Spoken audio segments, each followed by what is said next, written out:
сразу третий, четвертым. А там люди есть? Да, поднимай наш состав. Поднимаю, начальника поднял. Так всех, весь офицерский состав, офицерский корпус поднимай.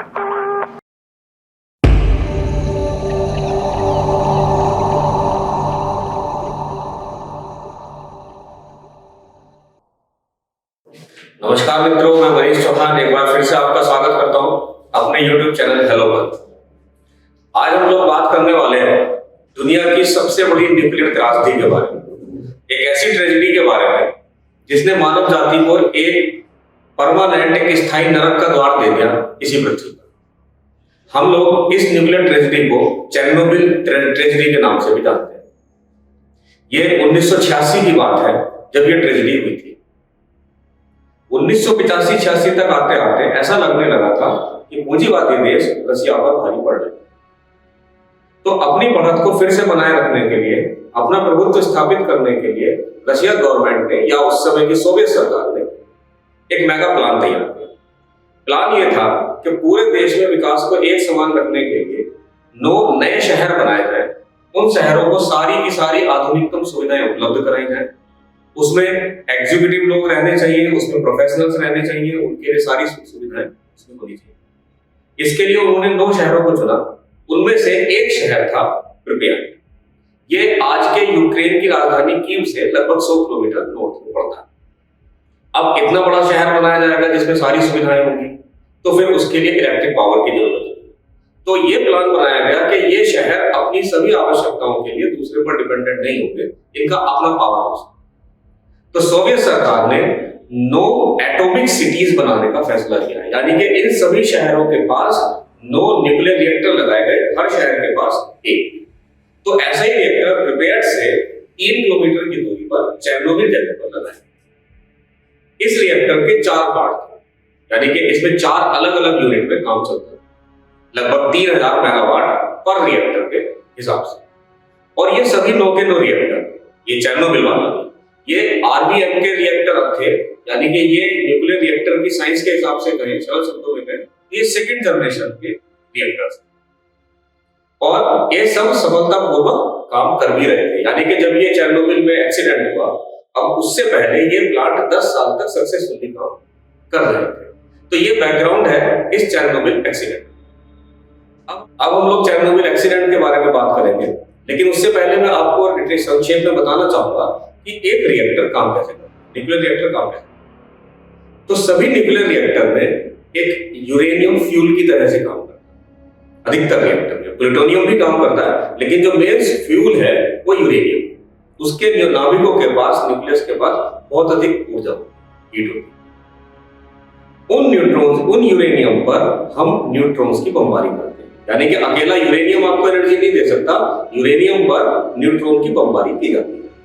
उससे हीट बनती है, क्योंकि जो तोड़ता है यूरेनियम के न्यूक्लियस को, तो उससे हीट उत्पन्न होती है और बहुत बड़े अमाउंट में हीट उत्पन्न होती है। इस हीट को ठंडा करने के लिए हम कुछ कूलेंट का यूज करते हैं, जैसे वाटर जब हीट के संपर्क में आता है तो वो स्टीम बन जाता है। स्टीम को पाइप के जरिए एक टरबाइन तक पहुंचाया जाता है, टरबाइन चलने लगती है और उससे फिर आगे इलेक्ट्रिक एनर्जी बन जाती है। तो ये एक सिंपल सा सिद्धांत होता है कि हीट बनाओ, उससे स्टीम बनाओ, स्टीम से टरबाइन, ये प्रक्रिया है। अब अगर हमें कभी उस रिएक्टर को तेज गति से चलाना है, यानी कि ज्यादा इलेक्ट्रिक एनर्जी बनानी है, तो हम न्यूट्रॉन की यूरेनियम पर बमबारी को बढ़ा देते हैं। और अगर हम चाहते हैं कि इलेक्ट्रिक एनर्जी कम बने, कम रेट से प्रोडक्शन हो, तो हम इस बमबारी को कम कर देते हैं, यानी कि जो न्यूट्रॉन गिराए जाते हैं यूरेनियम पर, उनकी मात्रा को कम कर देते हैं। इसके लिए किसी भी रिएक्टर में कंट्रोल रोड्स का यूज किया जाता है। बहुत सारे ऐसे कंट्रोल रोड्स के मटेरियल होते हैं, बोरॉन भी उनमें से एक है। तो वो इस चीज को कर सकता है कि कैसे न्यूट्रॉन्स के नंबर को बढ़ाया जाए या अब इसमें एक समस्या आती है। समस्या ये आती है कि जो न्यूट्रॉन्स मिलते हैं वो शुरू में आपके पास बहुत तेज स्पीड से चलने वाले न्यूट्रॉन्स हैं। अगर उन्हें यूरेनियम पर डाल दिया जाए तो वो यूरेनियम को बजाय तोड़ने के उसके पार निकल जाते हैं। जैसे कोई चीज फंसे शीशे में और पार निकल गई तो उसे तोड़ नहीं सकती। इससे बचने के लिए हम मॉडरेटर का यूज करते हैं। मॉडरेटर का काम होता है न्यूट्रॉन की स्पीड को उस लेवल पर लाना कि वो यूरेनियम को तोड़ पाए। इस काम में हम ग्रेफाइट का यूज करते हैं। आरबीएम के रिएक्टर, जैसे मैंने बताया कि में रिएक्टर था, RBM के टेक्नोलॉजी पे काम कर रहा था, तो उसमें मॉडरेटर का काम ग्रेफाइट करता है, वैसे और भी मॉडरेटर हो सकते हैं।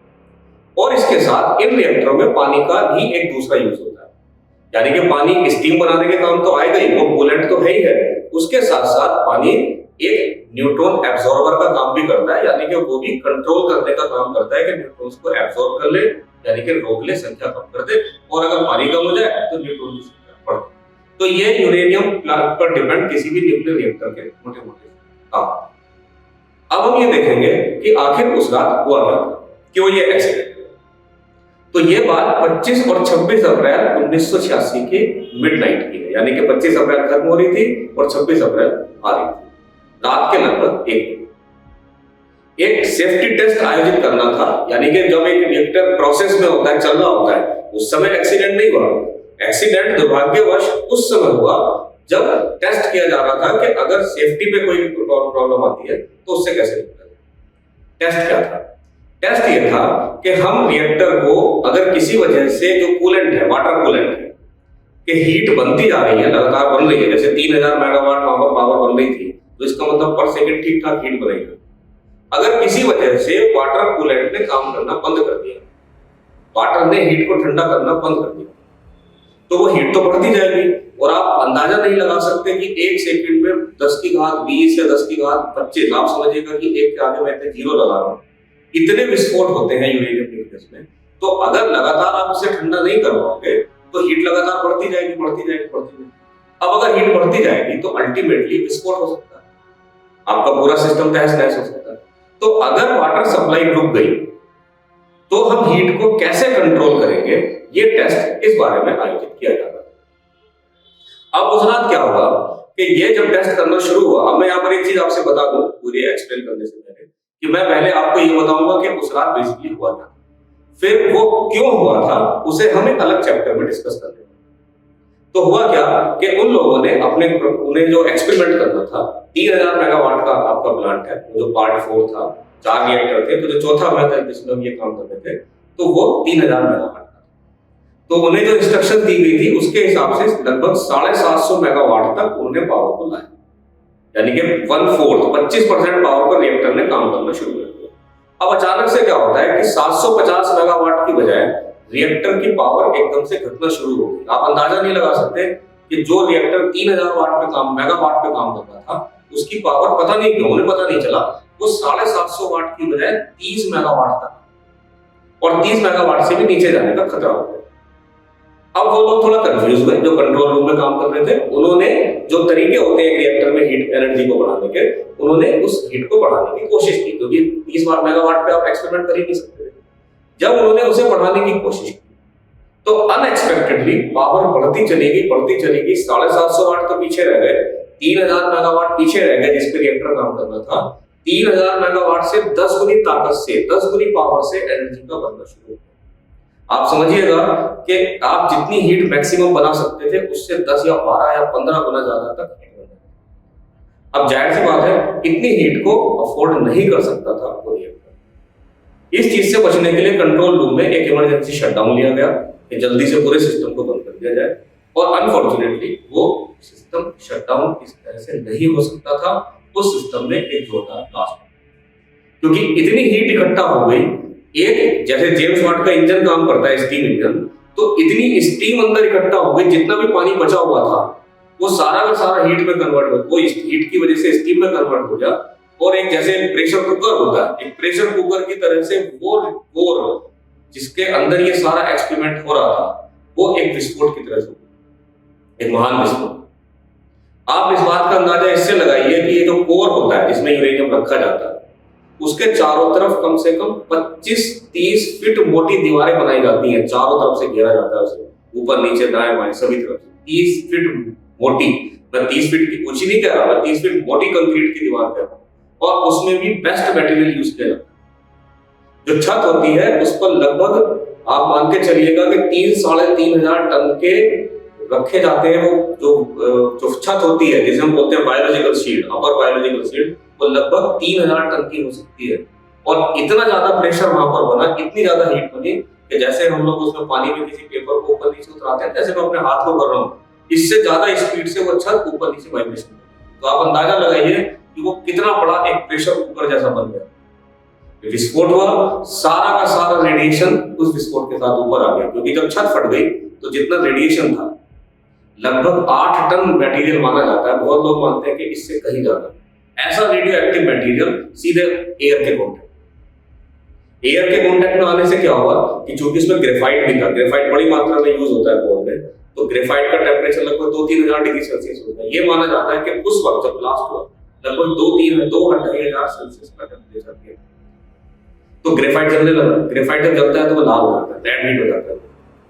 और चूंकि इतनी एनर्जी उस सिस्टम के पास आ गई थी, इतनी हीट थी, अब हीट तो कहीं ना कहीं रिलीज होगी पानी की तरफ से, पानी को कोई छोड़ दो वो जाता ही, तो हीट को भी कहीं ना कहीं जाना था। तो उसने एयर को आयनाइज किया, तो दूर तक जो प्रिपेयर्ड सिटी था 3-4 किलोमीटर तक या उससे दूर तक भी एक नीली लेजर जैसी लाइट सबको दिखाई दी कि एक आसमान तक लाइट जा रही है। तो वो रेडिएशन निकल रहा था, कम से कम 8 टन रेडियो एक्टिव मटेरियल, उसमें यूरेनियम भी था, उसमें ग्रेफाइट भी था।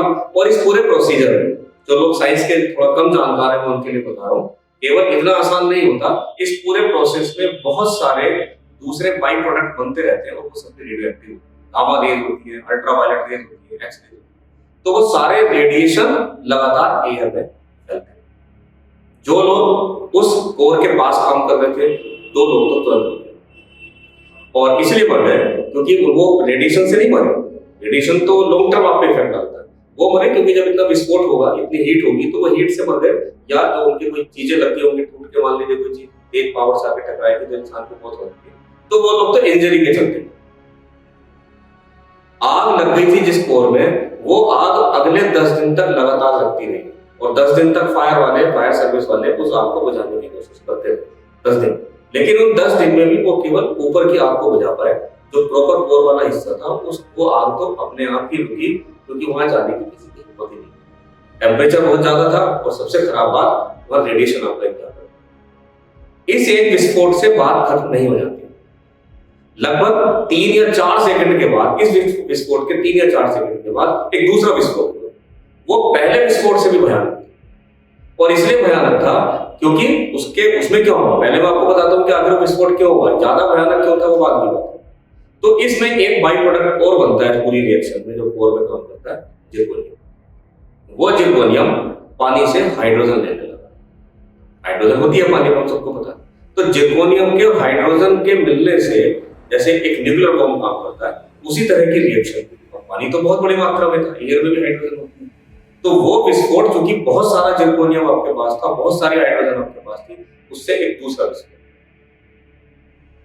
अब यहां तक बात होती तो भी ठीक था, एक तीसरा विस्फोट भी उन अभावों का वेट करता, उस रिएक्टर का वेट करता। इस ट्रेजेडी को दुनिया की सबसे बड़ी ट्रेजेडी वैसे ही नहीं कहा जाता।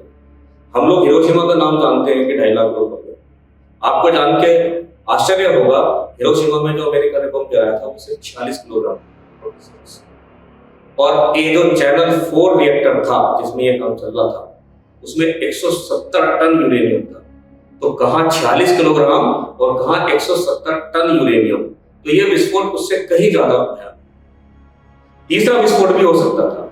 ये तीसरी समस्या कब आती है, देखिए जब भी कोई न्यूक्लियर रिएक्टर होता है तो मैंने पहले आपसे कहा हीट सबसे बड़ा, और उसे कूल करने के लिए, स्टीम बनाने के लिए वाटर। तो ये जो आपका रिएक्टर था जिसकी मैं बात कर रहा हूँ, इसमें यूरेनियम की 1600 रोड्स यूज की जाती है, सिलेंडर टाइप होते हैं खोखले, उनमें सब में रोड रखी जाती है ग्रेफाइट के, मतलब ग्रेफाइट होता है, बीच में यूरेनियम रखा होता है, ऐसी 1600 रोड, और एक रोड को 1 घंटे में 28,000 लीटर वाटर की जरूरत होती है उसकी हीट को रिएक्ट करने के लिए, उसकी हीट को रिलीज करने के लिए। तो ऐसा नहीं है कि वाटर लगातार आपको चाहिए होता है। अभी मान लीजिए हीट से वाटर स्टीम में बना, स्टीम टरबाइन तक गया, ऑटोमेटिक व्यवस्था होती है, स्टीम टरबाइन से लौट के वापस आ जाता है पानी बनकर, वो फिर उनके काम आया। मैंने मोटे तौर पर आपको बताया कि 28,000 लीटर एक रोड के लिए अरेंजमेंट होता है, और 1600 रोड थे, और वह 4 प्लांट थे। तो आप इस सारी कैलकुलेशन को कीजिए कि कितना ज्यादा पानी था। अब तीसरा खतरा यह था कि अगर ये कोर मेल्ट डाउन हो जाता है, क्योंकि लगातार आग लगी हुई थी, हीट थी, अब हीट तो रिलीज होने का रास्ता नहीं थी, अगर ये पूरा सिस्टम मेल्ट हो जाता है, आपने 30 फीट की दीवार बना दी, लेकिन मेल्ट तो वो भी हो सकती है ना, ऊपर को नहीं होगी तो नीचे को हो जाएगी, तो नीचे जमीन थोड़ी छोड़ी थी, नीचे भी तो कुछ मेटेरियल रखा गया होगा। तो वो जो पूरा वाटर रिसर्वर था, जहां पर इतना ज्यादा वाटर घटता था, वो मेल्ट डाउन होकर सिस्टम और वहां पहुंच सकता है। आप अंदाजा लगाइए कि पहले विस्फोट से घातक था दूसरा, जिर्कोनियम हाइड्रोजन से हुआ। अब अगर तीसरा विस्फोट होता तो फिर तो आपके पास हाइड्रोजन का अथाह भंडार, बहुत बड़ी मात्रा में। अगर वो विस्फोट होता तो आप मान के चलिएगा कि ये मानव इतिहास की एक ऐसी ट्रेजेडी हो जाती जिसकी चपेट में पूरी दुनिया है। लेकिन अब हम लोग बात करेंगे कि आखिर ये ब्लास्ट हुआ, इसका रीजन क्या था कि ब्लास्ट हुआ। तो इसके बारे में जो वर्ल्ड न्यूक्लियर एजेंसीज है उन लोगों ने एक कमेटी बनाई, इनसैक। उसने अपनी 2 रिपोर्ट्स दी। एक रिपोर्ट में इनसैक ने बताया कि इस फॉल्ट के लिए, इस ट्रेजेडी के लिए ह्यूमन नेचर कितनी जिम्मेदार है, और दूसरी रिपोर्ट में उन्होंने बताया कि इसके लिए रिएक्टर का डिजाइन कितना जिम्मेदार था। हम इन दोनों के बारे में बात करेंगे और फाइनली हम तीसरा बात करेंगे कि इन दोनों के मिलने से क्या फायदा। तो सबसे पहले ह्यूमन फैक्टर की बात करते हैं। देखिए, कोई भी कंट्रोल न्यूक्लियर रिएक्टर होता है तो आप उसे ये नहीं कह सकते कि उसके चलाने वाले कोई साधारण लोग होते हैं। वो सब लोग well learned, high academical level वाले इंजीनियर्स, साइंटिस्ट। तो ऐसा नहीं है कि उन्हें समझ नहीं थी। लेकिन इनसैक रिपोर्ट का कहना यह था कि उन सब लोगों के पास प्रॉपर ट्रेनिंग नहीं थी कि इमरजेंसी से कैसे हैंडल किया जाता है। उन लोगों के पास पूरी नॉलेज नहीं थी कि ये कैसे फंक्शन करता है। एक्चुअली मैंने आपको शुरू में बताया कि ये आरबीएम के रिएक्टर हाई पावर पर तो सक्सेसफुली काम करता है, लेकिन जब लो पावर पे आप उसे काम करते हो तो वो अनस्टेबल हो जाता है। हम उसके व्यवहार को समझ नहीं सकते कि वो क्या करने वाला है। तो इसीलिए कहा गया कि भाई उन्हें नॉलेज कम थी, उन्हें पूरा पता नहीं था, उन्हें ट्रेनिंग भी नहीं थी, और सबसे बड़ी बात वो लोग थोड़ा सा इनडिसिप्लिन, उनके ऊपर कोई कंट्रोल काम नहीं करता था। अब आप एक बार याद कीजिए कि टेस्ट क्या था। टेस्ट ये था कि अगर किसी वजह से आप इस वाटर को, कूलेंट को कोर तक नहीं पहुंचा पा रहे और हीट बढ़ती जाए तो उसे हीट को कंट्रोल कैसे करें। अब यहाँ 1 मिनट का जबरदस्त रोल बनता है। 1 मिनट से मेरा मतलब ये है कि आप समझिएगा कि एक न्यूक्लियर रिएक्टर अपनी फुल पावर पे काम कर रहा है। अब उसके बाद आपने उसके रिएक्टर को बंद कर दिया, यानी कि उसकी सप्लाई को आपने कम कर दिया, टरबाइन रिएक्टर की सप्लाई को। टरबाइन रिएक्टर से मेरा मतलब है कि जो स्टीम वापस जानी थी, वाटर बननी थी, उसकी सप्लाई को रोक दिया। लेकिन टरबाइन तो थोड़ी देर घूमती रहेगी। अगर वो टरबाइन घूमती रहेगी तो वो कुछ ना कुछ स्टीम को तो वाटर बना के वापस कोर तक भेजती रहेगी। दूसरा, बैकअप के लिए डीजल जनरेटर्स यूज किए जाते हैं, लगभग 5.5 मेगावाट के, 3 अलग अलग, हर एक 5.5 मेगावाट। अब आप जब टरबाइन रिएक्टर को बंद करते हो, यानी कि अपनी सप्लाई को रोक देते हो कूलेंट की, तो जो थोड़ी बहुत रेजिडुअल एनर्जी उसके पास है, टरबाइन रुकने से पहले कुछ तो घूमेगी, जैसे फैन घूमता है, तो कुछ तो उसने वाटर को भेजा। प्लस आपने 3 जनरेटर्स चलाए। जब वो जनरेटर्स फुल फ्लो में आ जाते हैं तो फिर तो पहले वाली प्रॉब्लम सॉल्व हो जाती है, फिर तो रिएक्टर सक्सेसफुली काम करता रहता है। लेकिन जनरेटर्स को अपने फुल फ्लो में आने में लगभग 1 मिनट, लगभग नहीं, मैं कहूंगा एग्जैक्ट 1 मिनट का समय लगता है। तो इस 1 मिनट में प्रॉब्लम क्या है कि हीट बन रही है, टरबाइन जो वाटर भेज रहा है वो कम होता जा रहा है पर सेकंड, और जनरेटर धीरे धीरे अपनी पावर को बढ़ा रहे हैं। उस 1 मिनट का रोल होता है कि उस 1 मिनट में आपको क्या करना है। यही प्रॉब्लम का फैक्टर था। अब टेस्ट के लिए प्रोटोकॉल डिसाइड किया गया था, वर्कर्स को बताया गया था कि आपको फुल एक्सपेरिमेंट नहीं करना है 3000 मेगावाट पर, फिर तो आप कंट्रोल कर ही नहीं सकते। उनसे कहा गया था कि आपको 750 मेगावाट तक लाना है, यानी कि 1/4 पावर। और टरबाइन रिएक्टर की सारी रीडिंग नोट करनी है पिछले लंबे टाइम की, कि अब वो इस समय कितनी स्ट्रेंथ पर है, मैक्सिमम स्ट्रेंथ पर है। फिर उसे एकदम से शट डाउन कर देना है। उसके बाद भी ये नोट करते रहना है कि अब ये कितने रेट से कम स्पीड अपनी कर रहा है, पर सेकंड कितना वाटर भेज रहा है। ऑटोमेटिक प्लांट होते हैं तो इन्हें नोट करना कोई बड़ा भारी काम नहीं था। और ये भी देखना है कि जो डीजल जनरेटर्स स्टार्ट किए गए वो फुल फ्लो आने में कितना टाइम लेते हैं और प्रैक्टिकली उसमें क्या कोई दिक्कतें आ रही। आपको जानकर आश्चर्य होगा कि उन बेवकूफ लोगों ने, मैं उन्हें बेवकूफ ही कहना चाहूंगा, उन बेवकूफ लोगों ने इसकी कोई परमिशन प्लांट डिजाइनर से नहीं ली थी। उन लोगों ने किसी भी सेंट्रल कमांड से परमिशन नहीं ली थी, केवल परमिशन ली गई थी जो प्लांट का हेड था, और उससे भी फॉर्मली परमिशन ले ली गई, लेकिन प्रोटोकॉल को फिर भी फॉलो नहीं किया गया। तो सबसे पहली गलती थी प्रोटोकॉल को फॉलो ना करना। दूसरी गलती क्या थी, जब उन्होंने देखा कि 750 मेगावाट से पावर कम होती चली जा रही है तो उन्हें एक्सपेरिमेंट को रोक देना था, टेस्ट को रोक देना था। लेकिन वो लोग लगातार टेस्ट कोशिश करते रहे कि इस पावर को बढ़ाओ। तो मैंने आपसे शुरू में क्या कहा कि पावर 750 मेगावाट से घर के 30 मेगावाट तक हो गई। उन लोगों ने उसे बढ़ाने की कोशिश की, 200 मेगावाट पे काफी टाइम स्टिल रहा।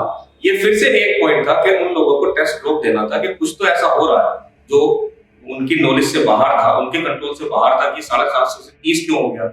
30 से बढ़ा, कोशिश की हुई तो 200 पे क्यों आ गया, लगातार बढ़ क्यों नहीं रहा है।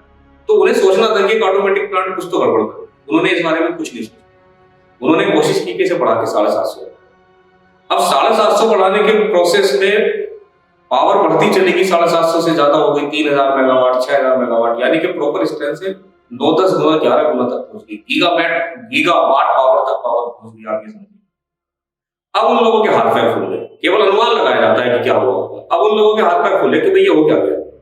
तो उनमें से किसी ने एक इमरजेंसी शटडाउन किया, यानी कि पूरे प्लांट को तुरंत बंद कर दिया। अब होना तो यह था कि प्लांट बंद होने का मतलब है कि समस्या खत्म, लेकिन मैंने आपसे कहा कि वो 1 मिनट बड़ा इंपॉर्टेंट होता है। इमरजेंसी शटडाउन के तुरंत बाद और तेज स्पीड से हीट बनी और पूरा विस्फोट हो गया, जिसके बारे में मैंने आपको पहले बताया। यानी कि एक बहुत बड़े टाइम बॉम्ब के डिटोनेटर की तरह से काम किया उस इमरजेंसी शटडाउन। अब यहाँ ये तो कह सकते हैं कि रिएक्टर की सारी चीजें उन लोगों को नहीं मालूम होनी थी, वो प्लांट डिजाइनर को मालूम होनी थी, यानी कि जो पूरा साइंटिफिक टीम होती है उसे मालूम होनी थी। लेकिन कम से कम एक बात तो उन लोगों को मालूम थी कि 750 से घटते घटते 25, 30, उसके बाद बढ़ते बढ़ते इतना ज्यादा, कहीं तो उस टेस्ट को रोक देना। ये उन लोगों के फॉल्ट थे। अब देखते हैं कि इसमें डिजाइन का फॉल्ट क्या था, क्योंकि कोई तो रीजन रहा होगा कि पहले पावर 30 वाट हुई, 700 से 30 हुई, फिर 30 से बढ़ के 700 से कहीं ज्यादा हुई। तो इस काम के लिए हम देखते हैं कि डिजाइन में क्या हुआ। तो इनसेट सेकंड की रिपोर्ट में बताया गया कि जितने भी आरबीएम के रिएक्टर्स हैं उनके डिजाइन में 2 फॉल्ट है। नंबर 1, इनका वॉइड कोफिशिएंट पॉजिटिव होता है। ये टेक्निकल टर्म है, मैं आपको सिंपल वर्ड्स में वॉइड कोफिशिएंट का मतलब होता है कि जो आधुनिक रिएक्टर्स है, उस समय भी ऐसे रिएक्टर्स थे, अगर उसमें किसी वजह से ज्यादा स्टीम बनने लगती है, आप मोटे तौर पे समझो कि ज्यादा हीट बनने लगती है, तो ऑटोमेटिकली यूरेनियम का फिशन या विखंडन कम होने लगता है, यानी कि हीट अपने आप बनना कम हो जाता है। लेकिन ये जो आरबीएम के टेक्नोलॉजी के रिएक्टर्स थे, जब इसमें स्टीम ज्यादा बनती है, हीट ज्यादा बनने लगती है, तो वो और ज्यादा स्पीड से, यानी कि पॉजिटिव साइकिल कि अगर हीट ज्यादा बन गई तो और ज्यादा स्पीड से हीट बनेगी, और ज्यादा स्पीड से हीट बनेगी। ये उसका एक डिजाइनिंग फॉल्ट था, वॉइड कोफिशिएंट। इस फॉल्ट पर कभी काम नहीं किया गया। अब ये वहां के सिस्टम की प्रॉब्लम है कि इस पर काम क्यों नहीं किया गया। अभी मैं आपको एक बड़ी आश्चर्यजनक बात इस बारे में बाद में बताऊंगा। तो दूसरा फॉल्ट इनसेट के हिसाब से था, उसके डिजाइनिंग में। पहला हो गया वॉइड कोफिशिएंट का, दूसरा हो गया कंट्रोल लोड्स की कंस्ट्रक्शन। कंट्रोल लोड में 2 चीजें होती है, एक बोरॉन और एक ग्रेफाइट, आरबीएम के। अलग अलग जगह कुछ और हो सकता है, लेकिन आरबीएम के। अब होता क्या है कि जब आपको रिएक्शन रेट बढ़ाना है, यानी कि हीट ज्यादा बनानी है, तो आप कंट्रोल लोड्स को फ्यूल से अलग कर लेते हो, यूरेनियम से अलग कर लेते हो, यानी कि लोड्स को बाहर निकाल देते हो। और जब आप चाहते हो कि कम रिएक्शन हो, कम हीट बने, तो आप क्या करते हो, कंट्रोल लोड्स को यूरेनियम के कॉन्टेक्ट में लाते हो। उसका नाम ही होता है कंट्रोल।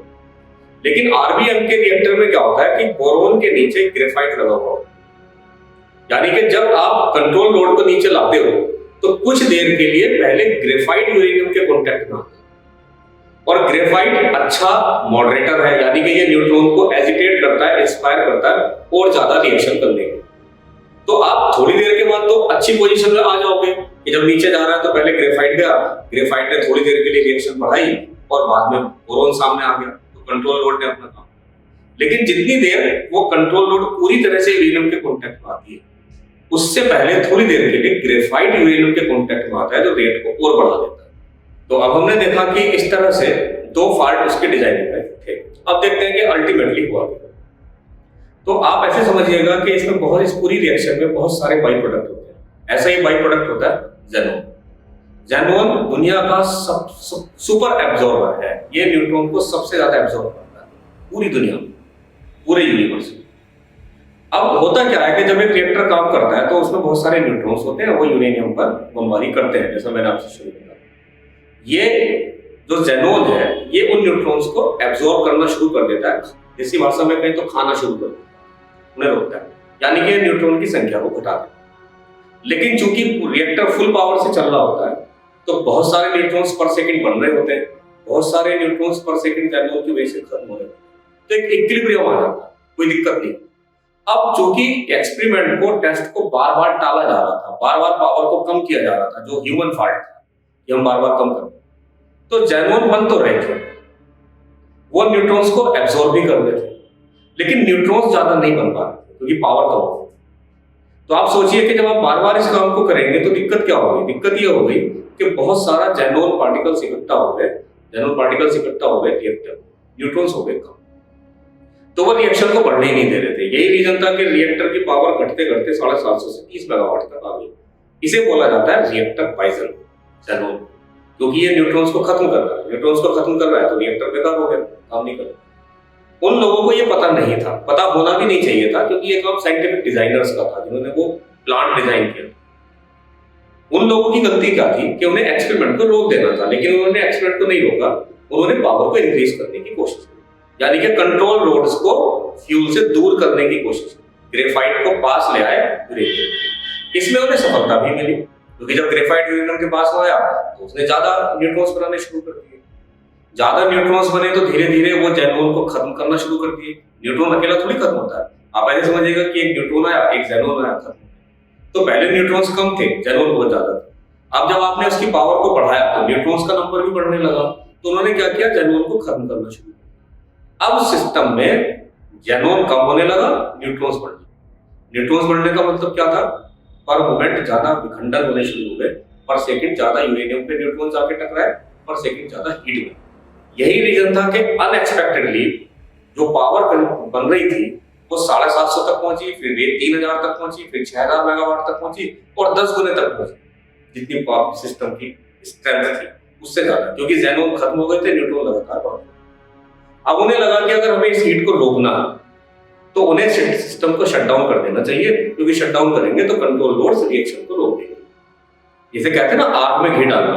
अब ऑलरेडी हीट बन रही है, उस हीट की वजह से जब आपने कंट्रोल लोड को अंदर डालना शुरू किया तो ग्रेफाइट पहले कांटेक्ट में आया। आरबीएमके का डिजाइनिंग फॉल्ट, कंट्रोल लोड तो ऊपर रह गई, पहले ग्रेफाइट कांटेक्ट में आया यूरेनियम की। जब वो कांटेक्ट में आया तो उसने आग में घी डाला, यानी कि और ज्यादा न्यूट्रॉन्स को इंस्पायर किया, तो पावर बहुत ज्यादा बढ़ गई, जिसकी वजह से विस्फोट हुआ। तो ये ह्यूमन फॉल्ट और डिजाइनिंग फॉल्ट दोनों का रिजल्ट था ये विस्फोट। अब यहां पर एक बात समझने वाली है, लगभग 3-4 साल पहले भी, इस घटना से 3-4 साल पहले भी इसी तरह की एक प्रॉब्लम दूसरे रिएक्टर में आई थी। उस चीज को नियमों के अनुसार सभी रिएक्टर्स के साथ, सभी स्टेशन के साथ शेयर किया गया था कि भाई दिक्कत आई है। दिक्कत क्या थी? दिक्कत ये थी कि जब कंट्रोल रोड्स को इस आरबीएमके के फ्यूल के कांटेक्ट में लाया जा रहा था तो थोड़ी देर के लिए, जैसे वो बिल्कुल ऐसे छोटा सा स्पेस होता है, ऐसे करके वो धीरे धीरे उसमें अंदर एंटर होता है, तो किसी वजह से वो जो कंट्रोल रोड थी अटक गई थी ऊपर, यानी कि कंट्रोल लोड ऊपर रहेगी, ग्रेफाइट ज्यादा देर के लिए अंदर चला गया, तो हीट बढ़ना शुरू हो गई थी। ये एक्सीडेंट वहां भी हो सकता था, लेकिन इसलिए नहीं हो पाया कि किसी वजह से वापस कंट्रोल लोड अपने लेवल पे आ गई और वो बीच में चली गई, यानी कि कंट्रोल हो गया। अब यहाँ पर फॉल्ट क्या है? फॉल्ट ये है कि आप 10 साल से एक रिएक्टर को चला रहे हैं और एक नहीं चल रहा, 9 रिएक्टर चल रहे हैं पूरे देश में आरबीएमके के। 4 साल पहले आपने कमी का पता लगा लिया और 10 साल पहले से डिजाइनर्स को मालूम था कि लो पावर पर ये आरबीएमके अनस्टेबल हो जाता है, कोई भी प्रॉब्लम हो सकती है। तो बगैर किसी सेफ्टी क्लॉज के 10 साल से रिएक्टर चलाए जा रहे थे। 6 साल तो चल गए, 4 साल पहले पता चला कि गड़बड़ हो सकती है, किसी दूसरे रिएक्टर में कुछ हुआ है, फिर भी 4 साल तक ध्यान नहीं दिया गया, तो एक्सप्लोजन तो होना ही था। आखिर कुदरत कब तक आपका सपोर्ट करेगी? कुदरत ने आपको 10 साल दिए अपनी गलती सुधारने के लिए, लेकिन उस समय की सोवियत सरकार, वहां के साइंटिस्ट, वहां के इंजीनियर उस समस्या को 10 साल में नहीं सुलझा पाए। सबसे आसान रास्ता था रिएक्टर को बंद कर दिया जाए, लेकिन उन्हें अपने रिएक्टर्स पर इतना गर्व था कि जो बायोलॉजिकल शील्ड होती है अपर और नीचे दोनों तरफ, अगर आप किसी दूसरे रिएक्टर से इसे कंपेयर करें तो वो बहुत मजबूत बनाई जाती है।